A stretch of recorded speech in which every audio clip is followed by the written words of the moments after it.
ہر film کا باقاعدہ script ہوتا ہے جس میں ہر تفصیل درج ہوتی ہے، یعنی فلاں سین اس طرح ہوگا، اس میں فلاں فلاں یہ کپڑے پہنے گا، اس کے لیے یہ سامان درکار ہوگا، وغیرہ وغیرہ۔ مگر ہماری اس فلم کا کم از کم ہمارے پاس کوئی اسکرپٹ نہیں تھا، بس ہر بات کاردار کے اپنے دماغ میں تھی۔ بیٹھے بیٹھے کہتا، چلو فلاں فلاں کو ساتھ لے لو، آج وارسک میں شوٹنگ کریں گے یا خشک جھیل کے کنارے سین فلمائیں گے۔ ہم حکم کی بجا آوری کرتے، ہمیں کچھ معلوم نہ ہوتا کہ اس سین کے لیے کیا کیا سامان درکار ہوگا۔ ایک شام ہم پشاور سے کوئی 8-10 میل دور وارسک کالونی پہنچے۔ وہاں فضائیہ کے افسر فیملی کے ساتھ رہا کرتے تھے۔ شوٹنگ شروع ہوئی اور چلتی رہی۔ رات کوئی 12 بجے کاردار کہنے لگا، 2 سپاہی چاہیے جن کے ہاتھوں میں اسٹینڈ گن ہو۔ سپاہی تو وہاں اس وقت موجود تھے، مگر اسٹینڈ گن کہاں سے لائے؟ مجبوراً ہمیں پشاور واپس آ کر آرمامنٹ آفیسر کو نیند سے جگانا پڑا۔ اس نے آ کر آرمری کھولی اور 2 عدد اسٹینڈ گنیں ہمارے حوالے کیں۔ ہم لے کر گاڑی بھگاتے ہوئے واپس وارسک پہنچے اور وہ اسٹینڈ گنیں پیش کی۔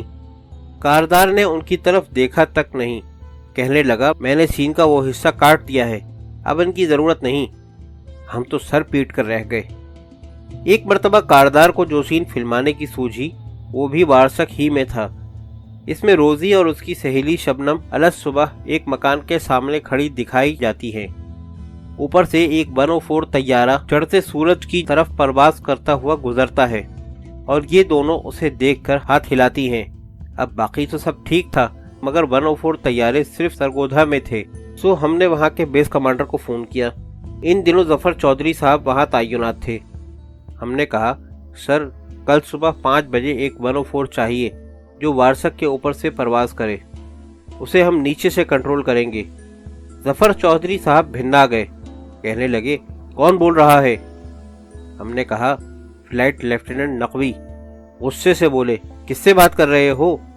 ہم نے بڑے آرام سے کہا، بیس کمانڈر سرگودھا سے، یہ CNC کا آرڈر ہے۔ وہ جھنجھلا کر بولے، ڈیم اٹ، صبح پہنچ جائے گا۔ اب پشاور کی سردی اور اتنی سویرے روانگی، ہم نے ڈین ہوٹل کے مینیجر کو کڑا حکم دیا کہ صبح 4 بجے شبنم اور روزی کو جگا کر ناشتہ کرا دے۔ لیلا کی فکر نہیں تھی کہ وہ ہمارے ساتھ صبح 3 بجے بھی چلنے کو تیار تھی۔ پورا یونٹ وقت پر وارسک پہنچ گیا۔ روزی اور شبنم کو ایک افسر کے گھر کے سامنے کھڑا کیا اور گھر والوں کو سختی سے منع کیا کہ کھڑکیوں میں سے نہ جھانکیں۔ ادھر سورج نمودار ہوتے ہی 104 بھی پہنچ گیا۔ وہ اوپر سے اتنی تیزی سے گزرا کہ یہ پری چہرہ لوگ اسے دیکھتے ہی رہ گئے اور ہاتھ ہلانا بھول گئے۔ مجبوراً اس طیارے کے پائلٹ عارف اقبال سے 2 چکر اور لگوانے پڑے۔ شوٹنگ ختم کر کے واپس پشاور پہنچے تو شبنم پوچھنے لگی، آج کوئی اور کام تو نہیں؟ ہم نے کہا، فی الحال تو نہیں۔ کہنے لگی، تو پھر مجھے آج لنڈی کوتل میں شاپنگ کرا دو۔ اس وقت تک باڑہ کا بازار نہیں سجا تھا، صرف لنڈی کوتل ہی تھا۔ وہاں سے واپسی پر اسلامیہ کالج پشاور کے سامنے لاریوں کی بڑی کڑی چیکنگ ہوتی تھی۔ ہم نے فوراً وردی پہنی اور اپنی سرکاری جیپ میں شبنم اور روبن گھوش کو لنڈی کوتل لے گئے۔ وہاں شبنم نے 28,000 کی شاپنگ کر ماری۔ ہم نے مذاق سے کہا کہ آج تو تم نے بہت پیسے خرچ کر ڈالے۔ کہنے لگی، کوئی بات نہیں، یہ تو میں نے رات طارق عزیز سے جیتے تھے۔ معلوم ہوا کہ ہمارا ڈین ہوٹل کے مینیجر کو تڑی لگانا بے سود رہا۔ شبنم تو صبح 4 بجے تک تاش کھیلتی رہی تھی۔ پشاور سے ہمارا یونٹ کراچی سے ہوتا ہوا PIA کے ذریعے ڈھاکہ پہنچا۔ وہاں ہماری پریشانیوں میں اتنی کمی ہوئی کہ ہمارے ذمے صرف مرد ہی مرد تھے۔ خواتین میں سے شبنم اور روزی تھیں جن کے اپنے گھر موجود تھے۔ لیلا کو کاردار کسی خاص مصلحت کی بنا پر پیچھے چھوڑ آیا اور اس کی جگہ ایک مقامی منحوس صورت میک اپ مین کی خدمات حاصل کر لی، جس کا ہمیں آج تک قلق ہے۔ طارق عزیز وغیرہ کو ہم نے ایک بڑا سا ہوٹل نما مکان لے کر ٹھہرا دیا۔ کاردار خود انٹرکون میں چلا گیا اور ہم نے آفیسر میس میں ڈیرا جما لیا۔ ہم نے پہنچتے ہی ایک ٹیکسی کرائے پر لے لی جس کا ڈرائیور پشاور کا رہنے والا تھا۔ ان دنوں ہم پشتوں میں خاصے رواں ہو گئے تھے، اس سے گاڑی چھننے لگی اور وہ رات دن ہماری خدمت میں مصروف رہتا۔ یہ جنوری 1969 کا ذکر ہے۔ ڈھاکہ میں خاصی گڑبڑ تھی اور احتجاجی جلوس نکلتے رہتے تھے، اس لیے شہر اکثر کرفیو میں ڈوبا رہتا۔ ہم نے فوراً کرفیو پاس بنوا لیا، اپنا بھی اور ٹیکسی کا بھی۔ اور ساتھ ہی یہ بھی لکھوا لیا کہ اس ٹیکسی میں ہمارے علاوہ 4 اور مسافر بھی سفر کر سکتے ہیں۔ اس کا فائدہ ایک شام ندیم کو بھی ہوا۔ وہ ان دنوں کسی فلم کی شوٹنگ کے سلسلے میں وہاں آیا ہوا تھا۔ ہم کرفیو کے دوران ایک شام انٹرکون پہنچے تو دیکھا کہ وہ رونی صورت بنائے لابی میں گھوم رہا ہے۔ ہمیں دیکھتے ہی منت کرنے لگا کہ مجھے کسی صورت شبنم کے گھر پہنچا دو۔ ہم اسے لے کر ایلیفنٹ روڈ پر شبنم کے گھر چھوڑ آئے۔ اگلے روز معلوم ہوا کہ اس رات وہ 70,000 روپے ہار بیٹھا ہے۔ ظاہر ہے شبنم اور روبن گھوش سے بھلا کون جیت سکتا تھا۔ ہم نے شوٹنگ میں کام آنے والا بھاری سامان کراچی سے بذریعہ بحری جہاز چٹاگانگ بھجوا دیا تھا تاکہ وہاں سے آگے ڈھاکہ پہنچ جائے۔ 2-1 روز انتظار کیا مگر سامان نہ پہنچا۔ کاردار نے ہم سے چٹاگانگ جانے کو کہا۔ مارشل لاء کا زمانہ تھا۔ ہم نے سوچا بندرگاہ والوں پر رعب تو وردی ہی سے بیٹھے گا، مگر ہماری وردی پشاور میں پڑی تھی۔ ایک پرانا شاگرد پرویز ان دنوں ڈھاکہ میں تعینات تھا، وہ بھی ہمارے ہی قد کاٹ کا تھا۔ اس کی وردی پہنی اور فوکر میں سوار ہونے پہنچ گئے۔ کافی عرصے بعد یہی پرویز لاہور بیس پر تعینات تھا۔ وہاں یوم دفاع کے موقع پر فضائی مظاہرہ ہونا تھا جس میں آرمی کا ایک مشاق طیارہ بھی حصہ لے رہا تھا۔ پرویز شوقیہ طور پر اس طیارے کے پائلٹ کے ساتھ بیٹھ گیا، مگر تھوڑی ہی دیر بعد وہ طیارہ نیچی پرواز کرتا ہوا ایک ہینگر سے ٹکرا کر پورے مجمع کے سامنے پاش پاش ہو گیا۔ ڈھاکہ سے چٹاگانگ جانے والے فوکر کا پائلٹ تو کوئی بنگالی تھا، مگر اس میں کیپٹن راحت بھی موجود تھے جو ان دنوں PIA کے ٹیسٹ پائلٹ تھے۔ ایک زمانے میں وہ PAF میں تھے اور ایکارڈین کے ساتھ بڑے خوبصورت گانے سنایا کرتے تھے۔ ان کا گایا ہوا ابھی نہ جاؤ چھوڑ کے ابھی تو جی بھرا نہیں آج تک یاد ہے۔ ان کو گانے کا اس قدر شوق تھا کہ جب وہ PIA میں چلے گئے تو خاصے سینئر ہونے کے باوجود نائٹ کوچ پر اپنی ڈیوٹی لگواتے تاکہ اطمینان سے پنڈی سے کراچی تک مائک پر مسافروں کو گانے سناتے رہیں۔ پچھلے دنوں اخباروں میں کیپٹن ثروت کا ذکر آتا رہا ہے، وہی جو جنرل مشرف کو کولمبو سے کراچی لا رہا تھا۔ یہ کیپٹن ثروت انہی کیپٹن راحت کا بیٹا ہے۔ ہم ڈھاکہ سے جہاز پر سوار ہوئے تو کیپٹن راحت کی نظر ہم پر پڑ گئی۔ انہوں نے فوراً ہمیں کاکپٹ میں بلا لیا اور جس پائلٹ کا انہیں ٹیسٹ لینا تھا اسے پیچھے بھیج دیا اور ہم اس کی سیٹ پر بیٹھ گئے۔ جہاز اوپر اٹھا اور ابھی کوئی 10 منٹ بھی نہیں گزرے کہ لینڈ کرنے لگا۔ معلوم ہوا کہ ہم کومیلا پہنچ گئے ہیں، مگر لینڈ کرنے کے بعد اس علاقے کی پسماندگی دیکھ کر بڑا دکھ ہوا۔ نہ کوئی ٹرمینل نہ کوئی بس، صرف سیڑھی لگانے والے 2 آدمی تھے۔ جہاز کا عملہ اتر کر ٹارمیک پر کھڑا ہو گیا۔ کومیلا اترنے والے مسافر بھی نکل کر جہاز کے قریب ٹہلنے لگے۔ اتنے میں سائیکل رکشہ آ کر جہاز کی سیڑھیوں کے قریب رکنے لگے اور وہاں سے سوار ہونے والے مسافر ان میں سے نکل کر جہاز میں داخل ہونے لگے۔ ان خالی رکشاؤں میں وہاں پر اترنے والے مسافر بیٹھ کر اپنے گھروں کی طرف روانہ ہو گئے۔ اس جہاز کی واحد ایئر ہوسٹس بھی ٹارمیک پر کھڑی تھی۔ ہمیں ٹیسٹ پائلٹ سے خوشگپیاں کرتے دیکھ کر ہمارے پاس آئی اور رونی صورت بنا کر کہنے لگی، سر PIA والوں سے کہیں کہ ہمارا بھی کچھ خیال کریں۔ مسافر بار بار گھنٹی بجا کر بلاتے ہیں اور اگر کسی کے پاس پہنچنے میں ذرا سی دیر کر دوں تو ڈانٹنے لگتے ہیں۔ آپ ہی بتائیے، اتنے سارے مسافر اور فلائنگ ٹائم صرف 8 منٹ کا، میں اس دوران کس کس کے پاس پہنچ سکتی ہوں؟ ویسے یہ ہم نے بھی نوٹ کیا کہ وہاں کے لوگ کچھ زیادہ ہی ڈیمانڈنگ ہیں۔ کومیلا سے روانہ ہوئے تو آگے نسبتاً کچھ لمبا سفر تھا۔ راحت کہنے لگے، تم پہلی بار مشرقی پاکستان آئے ہو، تمہیں یہ علاقہ دکھاتا ہوں۔ اس کے ساتھ ہی وہ جہاز کو بہت نیچے لے گئے۔ ہم نے کہا، بھائی یہاں سے تو کچھ نظر ہی نہیں آتا۔ کہنے لگے، اچھا تو یہ لو۔ وہ جہاز کو فوراً 7000 فٹ کی بلندی پر لے گئے اور اسے کبھی دائیں اور کبھی بائیں جھکانے لگے۔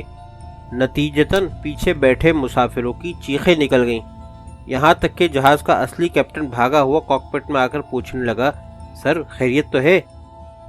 چٹاگانگ پہنچ کر اس ہوائی اڈے کی زبوں حالی بھی دیکھی۔ وہاں سے ہم سیدھے گودی پر پہنچے اور اپنے سامان کے بارے میں دریافت کیا۔ کہنے لگے، سامان آ تو گیا ہے مگر ویئر ہاؤس میں پڑا ہے، اس وقت دیر ہو چکی ہے، صبح آ کر نشاندہی کر دیجیے گا۔ اب چٹاگانگ میں کوئی میس تو تھا نہیں، اس لیے ہم نے شاہ جہاں ہوٹل میں کمرے لے لیے۔ شام ڈھلے ہم شہر دیکھنے کے غرض سے نکلے۔ ڈھاکہ میں تو ہر قسم کے رکشاؤں کی بھرمار ہے، مگر وہاں کوئی ایک بھی نظر نہ آیا، صرف ٹیکسیاں تھیں ہم نے ایک میں بیٹھ کر ڈرائیور سے کہا کہ شہر کا چکر لگاؤ۔ وہ ہمیں سیدھا وہاں کے بازار حسن میں لے گیا۔ یہ بازار حسن کیا تھا، بس چند جھوپڑیاں تھیں جن میں سے چپٹے ناکوں والی کوئی 3-3 فٹ کی لڑکیاں نکل کر چم ہیلو چم چیختی ہوئی ہماری ٹیکسی کے گرد جمع ہو گئیں۔ ہم نے ٹیکسی والے کو ڈانٹا تو کہنے لگا، سر یہاں باہر کے ملکوں سے جہاز آتا ہے، ان میں سے جو سیلر اترتا ہے ہم اس کو یہیں پر لے آتا ہے۔ ہم نے کہا، کمبخت ہم سیلر نہیں ہیں، واپس ہوٹل چلو۔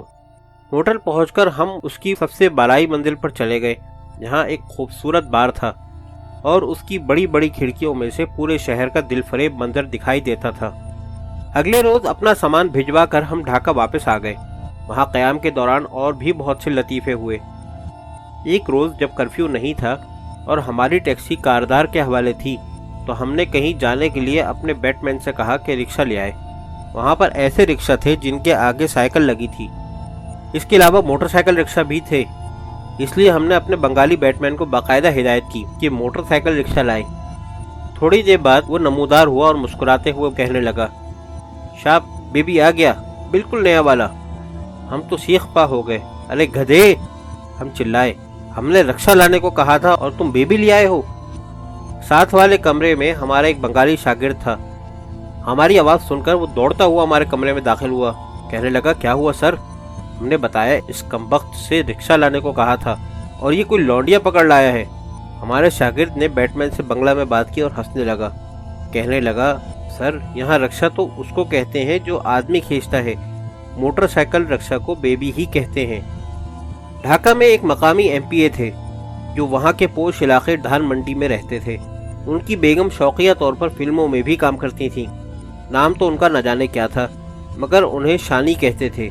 ایک شام ہم ان کے گھر گئے تو باتوں باتوں میں خاصی دیر ہو گئی۔ جب ہم اٹھنے لگے تو کہنے لگیں، نوکئی صاحب آپ اتنا دیر سے کدھر جائے گا، آج رات ہمارا ساتھ سو جاؤ۔ ہم تھوڑے سے چکرائے، مگر پھر خیال آیا کہ وہ صرف یہ کہہ رہی ہیں کہ آج رات آپ ہمارے یہاں ہی سو جائیں۔ ایک روز ہم بازار سے گزر رہے تھے، دیکھا کہ نوجوان لڑکوں کا بڑا منظم جلوس جا رہا ہے۔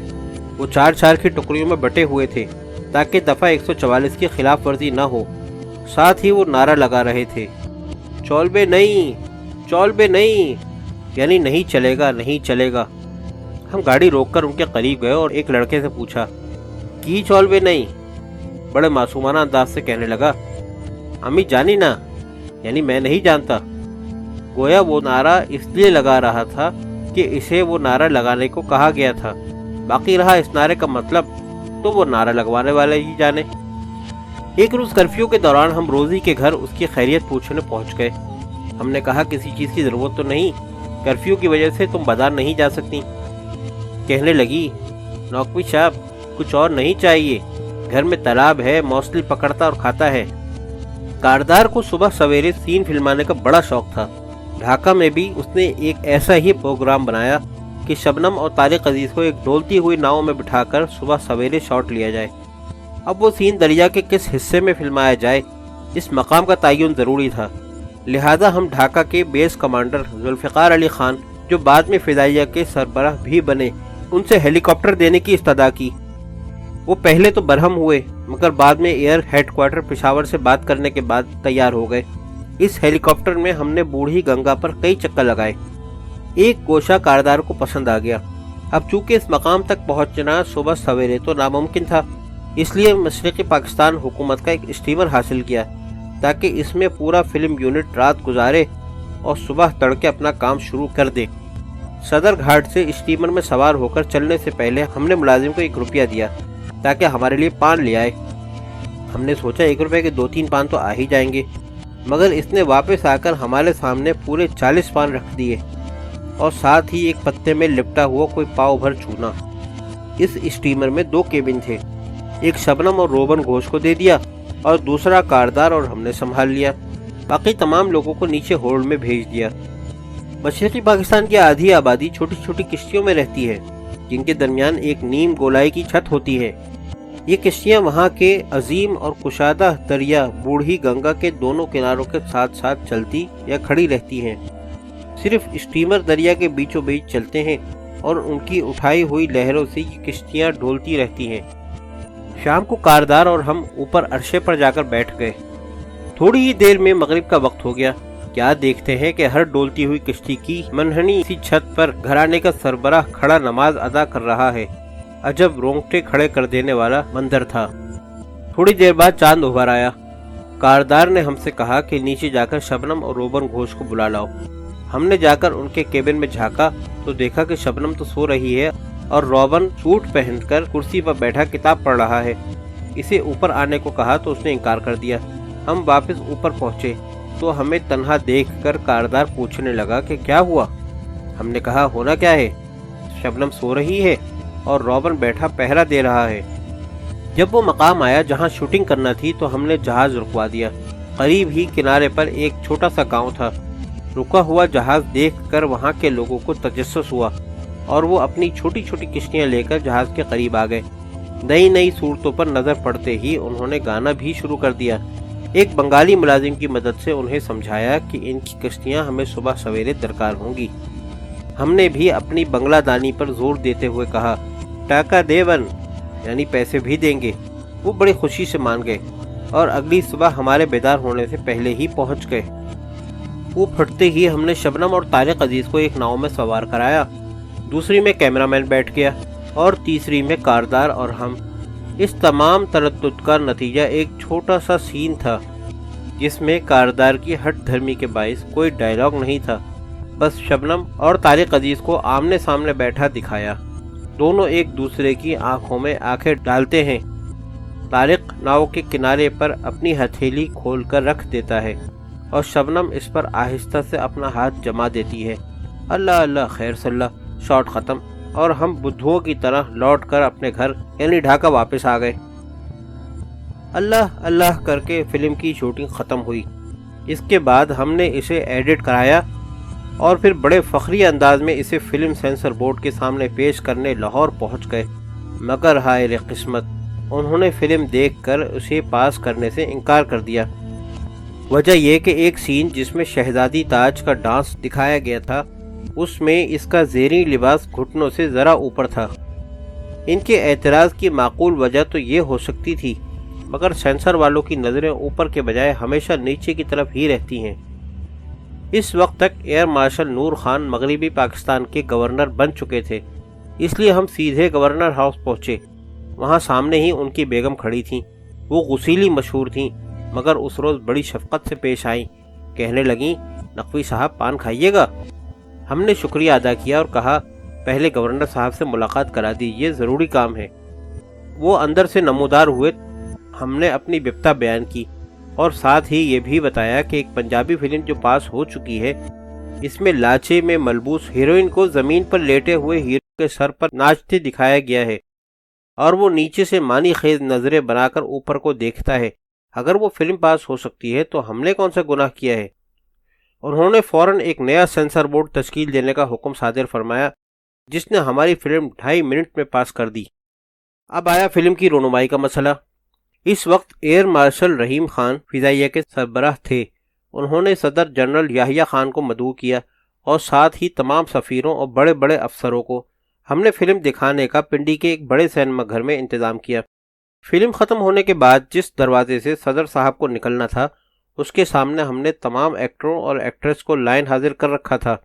صدر صاحب نکلے اور ایکٹروں سے بڑی گرم جوشی سے مصافحہ کیا, مگر جاتے جاتے ہم نے انہیں یہ کہتے بھی سنا کہ تم نے میری شام برباد کر دی.